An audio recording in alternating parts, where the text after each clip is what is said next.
Hi guys, today I am 5 days post-surgery. I have my final checkup at the clinic with my surgeon before I fly home tomorrow back to England. So let's take a moment to talk about health tourism. The best way to do this is to show you what I came to Turkey for.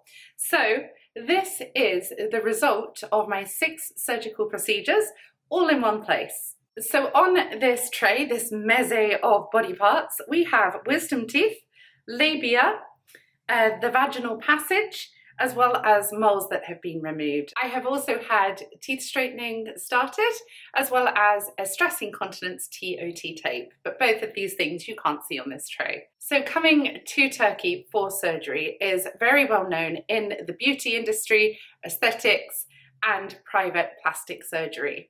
Looking at changing the way that we live for a higher quality of life, it's very commonly placed that women will have a breast enhancement, nose surgery, tummy tuck after having babies, a facelift, an uplift, lots of things to make us feel youthful. But what we do not talk about is what gives us that higher quality of life. And yes, on the surface, when we look good, we feel good, but these surgeries are about beneath the surface. This is what goes on below your clothes that people do not see, that people may not understand, or that it can be taboo to discuss. There should be no fear or embarrassment about our health and our well-being, especially our intimate health. These body parts here that I have on the tray make me look no different when you remove them. This is the equivalent of £40,000 worth of surgery, but I look exactly the same. The difference it will make to my quality of life is immeasurable. For example, looking at this with my labiaplasty surgery. This is the labia minora, which had grown in length, something we do not talk about as women or as teenagers or children. Young boys are circumcised across the world, whether for religious purposes or health preferences. If they are uncomfortable, it is dealt with from a young age. The foreskin is removed, and it's a very commonplace procedure. However, just as many young girls, women, and even elderly women have no consideration or advice to have labia removed, especially knowing that this grows with age and therefore enhances the likelihood and risk of discomfort. Had I have had my labia remaining and not had them removed, I may not have gone to the gym as much. I may have stopped walking as much. The things that I love doing in my everyday life would become too painful. When we think of the knock-on effect of this, to no longer go to the gym, to no longer wear tight clothing, gym wear, cycling, swimming, all of the things that we love, you then lead a more sedentary lifestyle. It means that you may gain weight, your heart health may suffer, you have no strength and stamina, and as a result of that, you're more at risk of injury and illness and disease. This lowers our quality of life as well as potentially affecting our lifespan, just for labia tissue. Now, when we look at the vaginal canal, as a mother of 2, I had my 2 children at the ages of 19 and 25. They are now fully grown teenagers. And after having had children, things changed internally. We have the choice to give birth vaginally or through cesarean. I had 2 vaginal births and no complications arose. So it was a safe and effective delivery both times. I was not injured. However, despite not being injured, it still affected internally my body. There are a lot of women who will have stitches directly after birth. They may have to have a follow-up surgery or complications that arise through using perhaps forceps or a traumatic birthing process. What this does to us mentally, emotionally, and physically is not spoken about. We then look at how this impacts our intimate relationships, your marriage, your relationship, even your self-confidence and self-esteem. When our bodies change so dramatically from what they used to be, whether that is through the aging process that affects us all, or through something like giving birth and motherhood, it does have a huge impact on how we see ourselves, on how we feel in our own skin, as well as how we act with a partner. That closeness and connection that was once nurtured then becomes fear or even embarrassment and shame. This knock-on effect emotionally throughout the years after having had a baby, with sleep deprivation, the way that we view ourselves, the way that we are in touch with our intimate health, It detaches us from how we feel comfortable, loving, and free to be ourselves. So addressing these concerns makes such a difference to our overall health. If you have had a loving, warm embrace to start your day with your partner, you feel content in your skin, you are healthy and happy and active and free from pain, you are more likely to have a fulfilling day. You are more likely to say yes to things in life, to be more outgoing, to be more bubbly and confident. And you can't do that if you carry shame and embarrassment with you in the same way. So having these treatments, having a stress incontinence surgery, this is something that women never talk about. It's something we may not realize is possible to have. We may just think it's a natural part of aging. And because of that, perhaps you won't go to the park with your children to jump on trampolines and swings and slides. You'll sit on a bench as they are playing and having fun. You're missing these beautiful moments with young children. Perhaps later on in life, you might stop skipping, jumping, running, the things that you once loved because of fear of leaking urine when you are active. You may even stop being intimate with a partner if you fear that you will leak urine. So the knock-on effect it has on your life is so fundamental. And losing these things can be undone. We have options here. It is not just aesthetic, it's more the heart and soul, the things that you cannot see on the surface that make the greatest difference to our lives. Likewise, with preventative dentistry, this is something that is just catching up. When we look at our mindset in England, when we come to seek medical care or dental care, we have a symptom that we are addressing. We say to a doctor, I am in pain.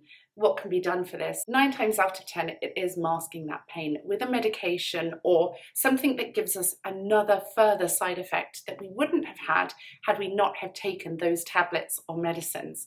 How do we live without medicine? How do we live healthy and sustainably without chasing side effects throughout our lives? So having wisdom teeth removed, these are teeth that are completely unnecessary to us, right at the back of the jaw. Some of them do not burst through the gum properly and cause a lot of pain. They can be infected, they can lead to root canals, decay, plaque, tartar buildup. The bacteria we swallow in our saliva every time we speak, every time we eat and drink, it passes down to the digestive tract and causes symptoms of IBS. How many times have you had stomachache, poor digestion, bubbling and gurgling? How many times have you just not felt good enough to go for a walk, or you just want to sit on the sofa, curl up in a ball and just retreat away from the day because you're not feeling your best? Well, of course, if you are constantly flooded with bad bacteria, your likelihood of feeling your best becomes slimmer and slimmer every day. Removing wisdom teeth before they cause us agony and pain, before it leads to further dentistry, to a higher dental bill because more has gone wrong. It's impacted the neighboring teeth. Your teeth have become misaligned, so you're chewing differently. You have tension, migraines, and headaches. All of this can be avoided by removing it before it becomes a problem. The same can be said for moles. How many people live with cysts of moles, hard lumps in their bodies that protrude, that you catch on your jewelry, your clothing, your nails, when you brush your hair? These moles, if left untreated with a change in appearance, diameter, depth, colour, shape, can become cancerous in time. Preventatively removing these moles means that they will never develop. We are taking charge and control of our health before waiting for something to go wrong. And being proactive means that we never have to go through a treatment. We never have to go through suffering and then seeking a cure because we've stopped it, nipped it in the bud before it even has the chance to begin, before the cells can change to abnormal state and put our lives at risk. So if we look at that, taking into perspective our quality of life through preventative surgeries such as these, how much better our life can become, the mindset we have, the ability and freedom to live our lives with comfort, with happiness, and with peace. You do not have to have surgery to become a different person because you hate your body, because you feel sad or unworthy. You can have surgery from a place of love. Preventative healthcare, the optimum health. You are not waiting for something to get worse or to stop you from living life. You are saying, I love my life and I deserve the very best. And these surgeries that I've had, the 6 surgical procedures, a labiaplasty, vaginoplasty, stress incontinence TOT, mole removal, teeth straightening and wisdom tooth removal have all given me this beautiful quality of life that I feel as women we should discuss so highly, because that is far more important, and that is what leads to a healthy, happy, uplifting and meaningful, fulfilling life. So thank you for joining me on this journey. I hope that this has been informative for you and you are able to see the reasons why I selected these 6 surgical procedures. They may not be the most obvious, but the difference they make to my life is phenomenal. So now I will meet with my surgeon for my post-surgery checks before flying home to England tomorrow. It's been such a wonderful experience, and the importance of aftercare after having surgery is absolutely paramount. In the UK, we have sadly failed to eject people from hospital within 24 hours of surgery, often never seeing a surgeon again unless we have complications, infections, or something is painful and goes wrong. Actually, we need to take a leaf out of Turkey's book to say that the surgical recovery of that first week is just as important as the surgery itself, to minimise the risk of post-surgical complications, to support our health and our hygiene and a fast and healthy recovery, to drink lots of water, stay well hydrated, lots of healthy nutrition, lots of protein, rest and active recovery to ensure that the body can return to a strong and steady state as quickly as possible. So I hope in sharing this journey with you, you're able to see everything that was involved, the steps that I took in my surgical recovery, as well as the ability to rest, relax and enjoy health tourism. We all have the opportunity to use healthcare for our benefit, for a positive and productive way to add to our quality of life, our health span and longevity. We simply have to talk about things that aren't as pretty and popular or fashionable in order to raise that standard of healthcare, of quality of life, and the impact that it truly has on our lives. So thank you for joining, and I will continue to share my progress with you as I return to the UK for the rest of my teeth straightening journey, as well as the completion from each of my surgeries at the following 1-week intervals as I pass through my recovery journey.